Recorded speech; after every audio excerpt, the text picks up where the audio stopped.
functional unit of life. Cell is structural and functional unit of life और organism. Cell ही organism की structure को बनाती है और ऑर्गेनिज्म के सारे फंक्शंस करती है. टर्म जो सेल है रॉबर्ट हुक ने 1665 में दिया था. 1665 में रॉबर्ट हुक ओक ट्री इस प्लांट की कोर्क को माइक्रोस्कोप के नीचे रख कर देख रहा था तो उसे क्या दिखा. उसे ऐसी स्ट्रक्चर नज़र आई. ये स्ट्रक्चर हनी कॉम्ब लाइक है. हनी कॉम्ब लाइक इसका मतलब है कि ये हनी बी का जो हाउस होता है उससे मैच करती है. जैसे आप ये देख रहे हो ये सिंगल सेल है, ये अंदर से खाली है, ये भी फिर सिंगल सेल है, ये अंदर से खाली है. तो ये सारी की सारी सिंगल सेल हैं जो अंदर से खाली हैं. तो इसमें किसी भी एक को क्या बोलेंगे, सेल. सेल जो वर्ड है एक खाली कंपार्टमेंट, एक एम्प्टी रूम को बोला गया है. जैसे कि ये एक एम्प्टी रूम है, ये सेल बोल दिया गया. तो रॉबर्ट हुक ने जो टर्म दिया सेल, ये ओक ट्री प्लांट से कोर्क को लिया, उसको स्टडी करने के बाद दिया है. एंटन वॉन ल्यूवेनहुक ने 1674 में सबसे पहली बार फ्री लिविंग सेल को ऑब्जर्व किया. एंटन वॉन ल्यूवेनहुक ने बैक्टीरिया जो है फ्री लिविंग सेल है इसको भी ऑब्जर्व किया, ह्यूमन के स्पर्म को भी ऑब्जर्व किया और आरबीसी को भी ऑब्जर्व किया, फ्री लिविंग सेल्स को. 1831 में रॉबर्ट ब्राउन ने न्यूक्लियस की डिस्कवरी की. तो रॉबर्ट ब्राउन ने ऑर्चिड प्लांट की रूट ली, उस रूट में न्यूक्लियस को खोजा. तो न्यूक्लियस की डिस्कवरी की. 1858 में रुडोल्फ विर्चो साइंटिस्ट आया. तो रुडोल्फ विर्चो साइंटिस्ट ने एक आइडिया दिया. वो आइडिया था ओमनिस सेलुला ई सेलुला.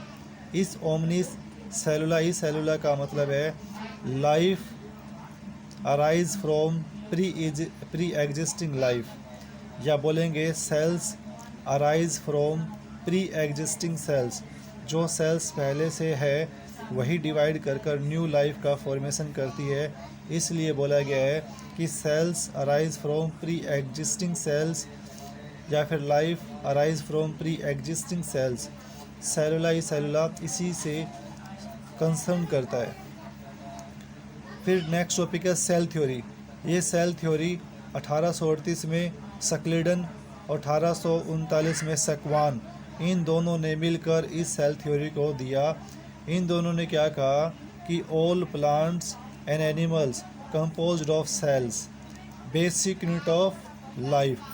इन दोनों साइंटिस्टों ने कहा कि सभी प्लांट्स और सभी एनिमल्स ये सेल से बने होते हैं और सेल्स ही लाइफ का बेसिक यूनिट होती है. Modern cell theory postulate. Modern cell theory postulate का मतलब है इस सेल थ्योरी के बाद जो नए कंसेप्ट आए उन कंसेप्ट को जोड़कर एक अलग सी थ्योरी बनाई गई. तो उसके पोस्टुलेट्स हैं. पोस्टुलेट का मतलब उसके पॉइंट है. पहला पॉइंट कहता है कि all living beings arise from cells, या all living beings composed of cells. जितने भी लिविंग बीइंग्स हैं, जितने भी लिविंग ऑर्गेनिज्म हैं, सभी सेल्स के बने होते हैं. ये पहला पॉइंट है. दूसरा पॉइंट कहता है कि a cell a mass of protoplasm nucleus bounded by cell membrane cell wall. इस पॉइंट को मैंने कंप्लीट सेंटेंस ना लिखकर ऐसा समझाने के लिए लिखा है कि एक सेल प्रोटोप्लाज्म का मास होता है. सेल में प्रोटोप्लाज्म साइटोप्लाज्म होता है. उस लिक्विड पार्ट में प्रोटोप्लाज्म लिक्विड पार्ट है, उस लिक्विड पार्ट में न्यूक्लियस प्रेजेंट होता है. ये न्यूक्लियस यानी प्रोटोप्लाज्म एक सेल मेम्ब्रेन के द्वारा सराउंडेड होता है, बाउंडेड होता है. और सेल मेम्ब्रेन के बाहर की ओर सेल वॉल भी पाई जाती है, लेकिन हर ऑर्गेनिज्म में नहीं, किसी किसी ऑर्गेनिज्म में सेल वॉल भी सेल के चारों ओर सराउंडेड होती है, जैसे कि प्लांट में, फंजाई में, बैक्टीरिया में. थर्ड पॉइंट क्या बोलता है, a like in structure and metabolic activities. तो सभी सेल्स स्ट्रक्चर में एक जैसी होती हैं और सभी सेल्स की मेटाबॉलिकली एक्टिविटीज़ भी एक जैसी ही होती हैं. जैसे सभी सेल्स में अगर माइटोकॉन्ड्रिया जिस सेल में है वो एनर्जी का फॉर्मेशन करेगा, तो हर सेल में माइटोकॉन्ड्रिया, प्लांट हो या एनिमल्स, एनर्जी का फॉर्मेशन ही करता है. अगर किसी सेल में क्लोरोप्लास्ट है तो वो फोटोसिंथेसिस ही करेगा। किसी सेल में अगर राइबोसोम्स प्रेजेंट है तो वो सभी प्रोटीन को ही सिंथेसाइज करेंगे, कोई और काम नहीं करते। सभी सेल्स, सभी ऑर्गेनिज्म में सेल की स्ट्रक्चर्स बेसिकली सेम होती है, मेन उसके अंदर ऑर्गेनली सेम होती हैं और वो काम भी सेम करती हैं। जैसे कि प्रोकैरियोट हो या यूकैरियोट के सेल हो, सभी के पास जेनेटिक मटेरियल होता है, सेल मेम्ब्रेन होती है, साइटोप्लाज्म होता है, ये चीज़ होती है। फोर्थ पॉइंट है function of an organism. Organism के सारे फंक्शंस कौन करता है? सेल के अंदर जो कॉन्स्टिट्यूएंट्स होते हैं, ऑर्गेनलीज होती हैं, उनके मिलने से जो फंक्शन होता है उसे सेल सर्वाइव करती है। और सभी सेल्स के फंक्शन करने पर एक पूरा ऑर्गेनिज्म सर्वाइव कर पाता है। तो एक ऑर्गेनिज्म के सारे फंक्शंस कौन करता है? सेल्स मिलकर इंटरेक्ट करके काम करती हैं और ऑर्गेनिज्म सर्वाइव करता है। कॉन्स्टिट्यूएंट सेल्स का मतलब है जैसे कि लीवर है, लीवर की सभी सेल्स, वो सेल्स, सभी सेल्स कॉन्स्टिट्यूएंट सेल कहलाती हैं और बाइल जूस प्रोड्यूस करती हैं। इसी तरह से मैंने लिखा है कि कॉन्स्टिट्यूएंट सेल्स मिलकर काम करती हैं और वो काम ही ऑर्गेनिज्म को सर्वाइव करता है। फिफ्थ पॉइंट मैंने लिखा है कि arise from pre existing sales. सभी सेल्स, जितने भी सेल्स ऑर्गेनिज्म में हैं, वो प्री एग्जिस्टिंग सेल से अराइज होती हैं। प्री एग्जिस्टिंग का मतलब होता है कि जो सेल्स पहले से प्रेजेंट है, जीवित है, लिविंग है, वही डिवाइड करके न्यू डॉटर सेल प्रोड्यूस कर पाती है। इसीलिए लिखा है arise from pre existing cells. Daughter cells हमेशा पेरेंट सेल से बनती है, तो parent cells pre existing cells हैं और डॉटर सेल्स न्यू सेल्स होती हैं। फिर मैंने लिखा है प्रोटोप्लाज्म टर्म। प्रोटोप्लाज्म फ्लूइड होता है, तो ये प्रोटोप्लाज्म जो फ्लूइड है, इस फ्लूइड को प्रोटोप्लाज्म का ये टर्म किसने दी? परकिंजी ने 1839 में ये टर्म दी। टर्म का मतलब है प्रोटोप्लाज्म, जो वर्ड ये बनाया गया, किसने बनाया? परकिंजी ने बनाया 1839 में। माइक्रोस्कोप जो होता है ये ऐसा इंस्ट्रूमेंट है जो बहुत छोटी छोटी सेल्स को ऑब्जर्व करने में, उनको देखने में हेल्प करता है। दो तरह का होता है, light microscope, electron microscope. Electron microscope को कनोल और रस्का ने 1940 में डिस्कवर किया था। इलेक्ट्रॉन माइक्रोस्कोप में क्या होता है? इलेक्ट्रॉन्स का इन्वॉल्वमेंट होता है, इलेक्ट्रॉन्स को यूज़ किया जाता है किसी भी इमेज को फाइंड आउट करने के लिए, किसी भी स्ट्रक्चर को देखने के लिए। इलेक्ट्रॉन का एक बीम उस सैंपल पर डाला जाता है। जब इलेक्ट्रॉन का बीम सैंपल पर डलता है तो सैंपल की हर स्ट्रक्चर्स को वो कैच करके इलेक्ट्रॉन माइक्रोस्कोप से व्यूवर को दिखा देता है, जो उसमें देखेगा उसे दिखा देता है। और ये इलेक्ट्रॉन माइक्रोस्कोप्स कितनी इमेज को बड़ा करके दिखाता है? Over 1 lakh times. ये 1 लाख गुना बड़ा करके इमेज को दिखाता है। तो इलेक्ट्रॉन माइक्रोस्कोप किसी भी छोटी स्ट्रक्चर को 1 लाख गुना बड़ा करके दिखाएगा। अब मैं आपको लाइट माइक्रोस्कोप का डायग्राम एनसीईआरटी से समझाऊंगा। तो ये जो डायग्राम आप देख रहे हो एनसीईआरटी से, ये कंपाउंड माइक्रोस्कोप का है। इस कंपाउंड माइक्रोस्कोप की जो स्ट्रक्चर्स है वो मैं आपको बताता हूँ। जहाँ पर आई पीस होता है, जहाँ पर कोई भी स्टूडेंट, टीचर अपनी आई को रखकर इस सैंपल को ऑब्जर्व करता है, तो इसे आई पीस बोला जाता है। ये 5x का होता है। 5x का मतलब इसकी मैग्नीफिकेशन पावर 5x होती है। फिर ये जो पोर्शन आप देख रहे हो, इसको बोलेंगे बॉडी। ये बॉडी ट्यूब कहलाती है, जिसमें से लाइट ऊपर से आती हुई नीचे तक जाती है। फिर आप क्या देख रहे हो? 1 और 1 2, इनको बोलते हैं ऑब्जेक्टिव लेंस। ऑब्जेक्टिव लेंस का काम होता है इस सैंपल को, इस ऑब्जेक्टिव लेंस को सबसे पहले कम पावर का ऑब्जेक्टिव लेंस सैंपल के ऊपर रखा जाता है, ताकि हम आई पीस और इस ऑब्जेक्टिव लेंस से जो कम पावर का है उसकी मदद से किसी भी सैंपल को ढूंढ पाएँ, ऑब्जर्व कर पाएँ। फिर हाई पावर का ऑब्जेक्टिव लेंस सैंपल के ऊपर रखकर आई पीस और हाई पावर ऑब्जेक्टिव लेंस से सैंपल को ऑब्जर्व किया जाता है। इसको बोलेंगे कोर्स एडजस्टमेंट। कोर्स एडजस्टमेंट का काम होता है इस स्क्रू को जब हम ऊपर नीचे, जब इसको रोटेट करते घुमाते हैं, तो ये पूरी बॉडी ऊपर और नीचे ऐसे ऐसे जाती है। तो ऊपर ले गए तो इसको हम कोर्स एडजस्टमेंट को, उसको रोटेट किया तो ऊपर गया, रोटेट किया तो नीचे आया, ताकि हमने सैंपल को ऑब्जर्व कर लिया। ये जो लिखा है, ये जो स्क्रू होता है, ये फाइन एडजस्टमेंट होता है। इसको रोटेट करने पर हम सैंपल को और ज़्यादा क्लियर करके देख पाते हैं। ये पोर्शन जो आप देख रहे हो इसको आर्म बोलते हैं। बॉडी होती है, ये आर्म होती है। इस आर्म से हम अपनी बाजू से इसको पकड़कर कहीं भी कैरी करते हैं। ये जो आप देख रहे हो इसको बोलते हैं स्टेज। ये स्टेज कहलाती है। इस स्टेज पर स्पेसिमेन को, सैंपल को रखा जाता है ऑब्जर्व करने के लिए। एक और एक दो, इनको बोलते हैं क्लिप। ये रहा क्लिप। इस क्लिप का काम होता है स्लाइड को, जिसे स्पेसिमेन बोला है, जिसे सैंपल बोला है। स्लाइड क्या है? सैंपल को क्लिप के द्वारा फिक्स किया जाता है स्टेज के ऊपर, ताकि ये ऑब्जर्व करने के दौरान हिले ना, फिक्स रहे। तो ये जो स्लाइड रखी है इसको माइक्रोस्कोपिक स्लाइड बोला गया है। ये देख रहे हो आप स्वी वेल बोला है। स्वी वेल का मतलब होता है कि हम आर्म को पीछे ऐसे कर लें, आगे ले आएँ, इसको आगे पीछे करने के लिए स्वी वेल होता है। फिर आप देख रहे हो ये पोर्शन, इसे मिरर बोला जाता है। ये मिरर है। मिरर का काम क्या होता है? जो सनलाइट होती है, बल्ब होती है, उसकी रोशनी जब इस पर पड़ती है, इससे टकरा कर ऊपर जाती है। तो मिरर को इस ढंग से एडजस्ट किया जाता है कि सनलाइट या फिर बल्ब की रोशनी ऐसे पड़े और वो टकरा कर ऊपर जाए। जो ये ऊपर आप देख रहे हो स्ट्रक्चर, इसको कंडेंसर बोला जाता है। कंडेंसर इस मिरर में से आने वाली रोशनी को इकट्ठा करके ऊपर इस सैंपल पर डालता है, जिसे सैंपल इल्यूमिनेट कर जाता है और दिखाई देता है। ये बेस कहलाता है। इस बेस का काम होता है कि ये पूरा माइक्रोस्कोप जहाँ भी रखोगे यहाँ से ये आराम से रखा रहेगा विदाउट डिस्टरबेंस। तो ये माइक्रोस्कोप का डायग्राम हो गया। अब मैं आपको आगे टॉपिक कराऊंगा।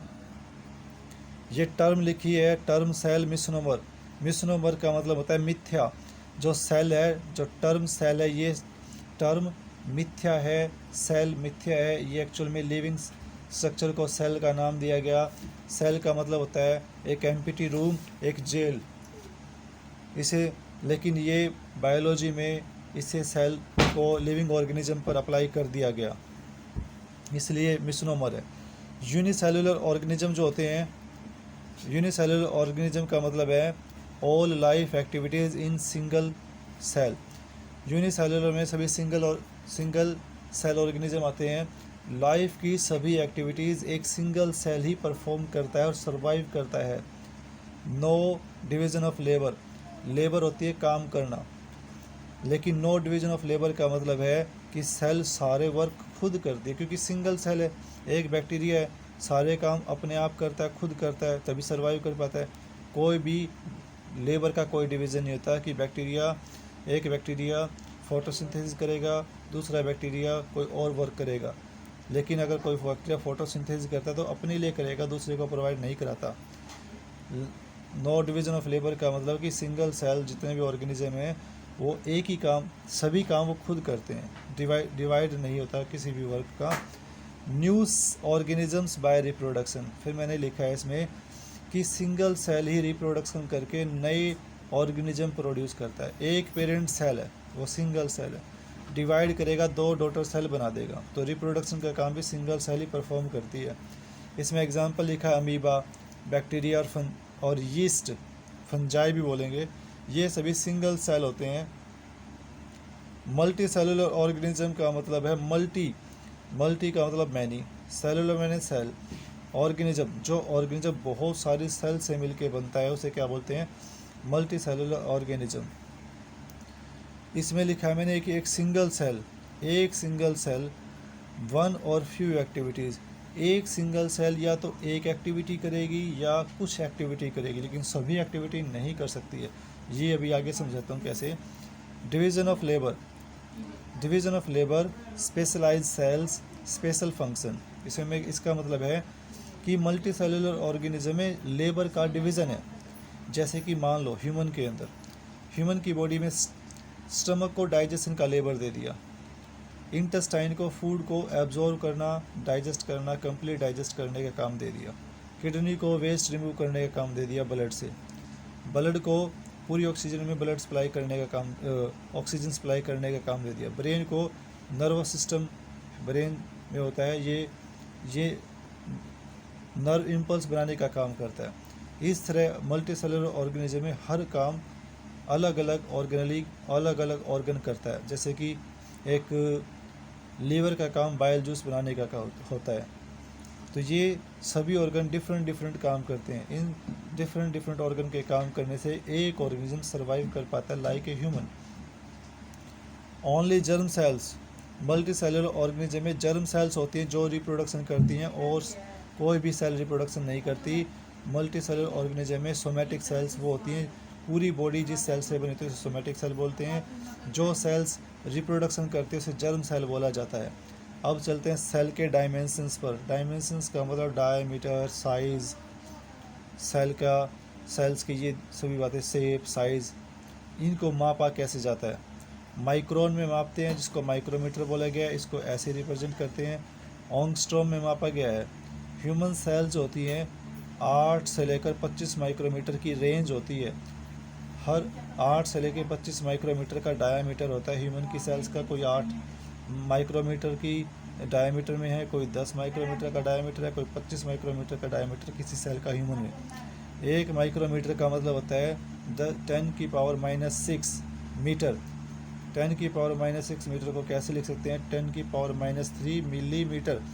मिलीमीटर का मतलब होता है 10⁻³ मीटर। 1 नैनोमीटर का मतलब होता है 10⁻⁹ मीटर। 10⁻⁹ मीटर को लिख सकते हो 10⁻6 मिलीमीटर, या ऐसे लिख सकते हो 10⁻³ माइक्रोमीटर। ये हो गया 10⁻6, 10⁻3। अगर इनको माइनस माइनस जुड़ जाता है तो ये टोटल हो जाएगा 10⁻⁹। 1 ऑंगस्ट्रॉम का मतलब 10⁻⁻10 मीटर। एक ह्यूमन की बॉडी है, एक ह्यूमन है जिसका वज़न 60 किलोग्राम है।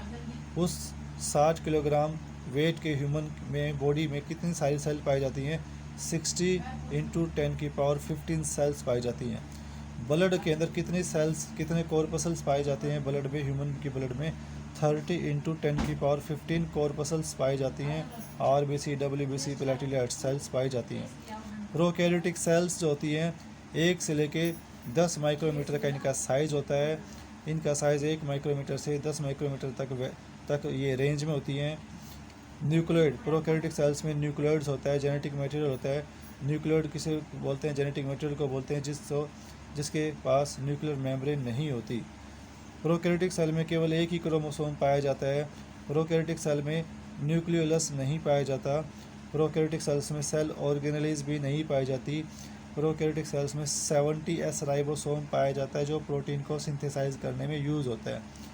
यूकैरियोटिक सेल्स का साइज़ 5 माइक्रोमीटर से लेकर 100 माइक्रोमीटर तक होता है। यूकैरियोटिक सेल्स में न्यूक्लियस पाया जाता है, न्यूक्लियर मेम्ब्रेन पाई जाती है। न्यूक्लियर मेम्ब्रेन के होने को ही यूकैरियोट बोला गया है। न्यूक्लियर मेम्ब्रेन जब नहीं होती तो उसे प्रोकैरियोट बोला गया है। कैरियोट का मतलब कैरियोन का मतलब न्यूक्लियस, प्रो मैंने बिफोर।